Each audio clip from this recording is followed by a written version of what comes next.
అమెరికాలో కూడా ఉగ్రవాదులు ఆరంభం అయినట్టు అనమాట. ఇంతవరకు అమెరికాలో ఏదన్నా సంఘటనలు చోటు చేసుకుంటారు, తుపాకీలతో కాల్చిన సంఘటనలు, పొడిచిన సంఘటనలు, ఇట్లాంటి వాటి గురించి ఏది మాట్లాడదు. తమ దేశంలో తీవ్రవాదం ఉందని ఒప్పుకోదని, అమెరికాకి సంబంధించినటువంటి భద్రతా ప్రయోజనాల రీత్యా అన్నటువంటి పాయింట్లో ఏమన్నా ఇన్సిడెంట్స్ ఉంటే ఇంటర్నల్గా చేస్తుంది. కానీ మొట్టమొదటిసారిగా ఎవరైతే Iran backed militia group of Lebanon సంబంధించినటువంటి వ్యక్తి న్యూయార్క్ సిటీ సబ్వేలో కనబడ్డాడు.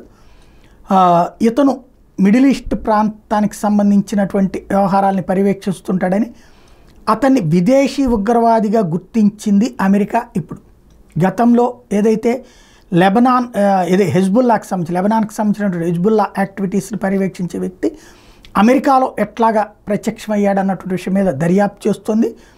ఫారెన్ టెర్రరిస్ట్ ఆర్గనైజేషన్ ఏదైనా అక్కడ నుంచి కార్యకలాపాలు నడుపుతోందా అన్నటువంటి విషయాన్ని ఇక్కడ ప్రస్తుతం వెయిట్ చేస్తోంది. అమెరికన్ ప్రభుత్వం దర్యాప్తుకు ఆదేశించింది.